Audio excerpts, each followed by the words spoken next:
Stig, Grinch, what you been doing? I'm going to be even more Grinchier. Oh, you're a mean one, Mr. Stig. Yeah. I've watched the new Hellraiser film. I'm really disappointed. Oh no! Oh no! Yes. Oh. It's gone against the grain? Yeah. Well, not really. It's There's a few people I've seen said they don't like it. It's it's averaging out at like 65%, 3 out of 5. That's not too strong. Yeah. So yeah, the story is pretty by the numbers, and it ends up feeling more like a slasher film to me. It's just has a bunch of Gen Zs running around away from boogeymen type characters. That's not what the Cenobites are supposed to be. The lead spends the whole film crying. And Hellraiser, exactly. It can offer up the chance to do something much more. But you could They're not technically villains, are they?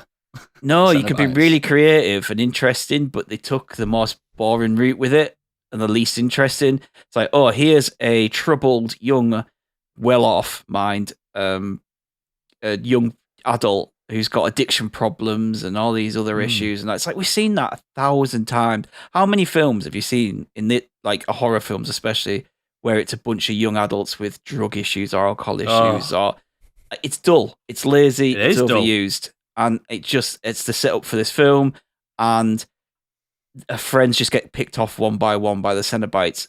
Hence why it felt like a slasher film to me. Even Clive Barker envisioned them as he calls them, angels of pleasure. They weren't necessarily baddies; they were forces of nature. Yeah, you know exactly. I mean? Like in the first, so I'll get into this in a minute, but so I appreciate that at the end it tries to wrap things up with more lore. So there is a bit of lore in there that it tries to kind of bring into it, but the lead up to it isn't good. It's not inventive. It's not interesting. It's just typical boring horror stuff. Yeah. There's nothing there.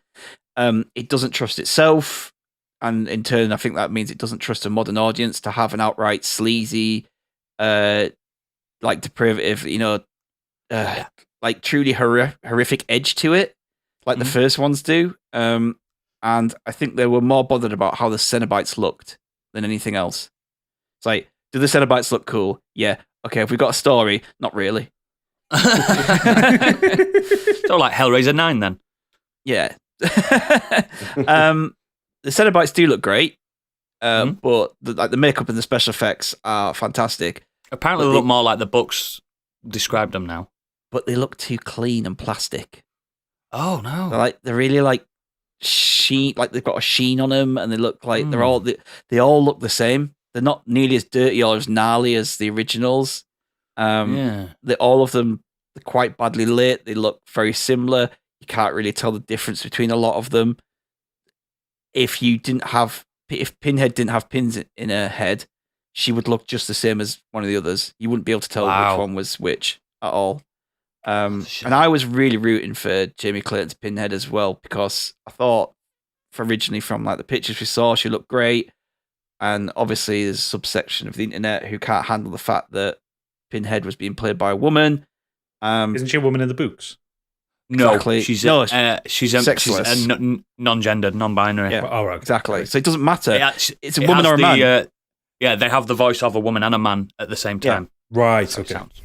But the way they've put this effect on her voice, and it doesn't make her sound as menacing or as threatening as Doug Bradley's. And I know it's not fair. Doug Bradley were great, though. I know it's not fair to compare them, but it's hard not to when you're rebooting a horror icon. It's really hard not to look at what was there before and what's there now.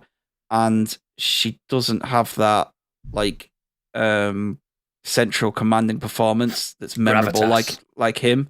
She just blends in with the rest of the Cenobites. It just so happens that she's kind of like the leader. The Hell Priest, that's what it's originally called. Yeah, she's known as the priest. She's not even called Pinhead in this. She's known as the priest. Yeah. The Chatterer is in this, and it just doesn't look as good. It just doesn't feel as, like I said, gnarly and gross. Yeah. The Chatterer was always horrible. He was the worst out of the old ones. But what about the one that's affectionately named Compact Disc? And it's got discs in its head. Well, that was from the third one, wasn't it? But Compact Disc, here we go. The first one. No, he's known as 4K. Yeah. MP3. you had 4 distinct ones in the first film, didn't you? You had Pinhead, you had the slightly gross, kind of bloated one, Chatterer, and then the female. Which is literally called the female Cenobite. Exactly, yeah. But they all look distinct and new, different, didn't they? You could tell who was who, and you just can't get here. And overall, I think it's just a shame because it's a series that was ripe for being retold. Like, Bradley's getting Hooks are fantastic. Can't really have him in the lead role anymore. Let's redo it. But what they've done is typical mainstream Hollywood, who takes the 70s and 80s horror and makes a modern day watered down version. Even the kills in this, they're boring. They're not inventive or gruesome. They're just literally like the same thing every single time. So some of it happens off screen. Really? Have they not done what the originals did, where the Cenobites aren't the antagonists, and it was like Frank in the first one? They're the baddies.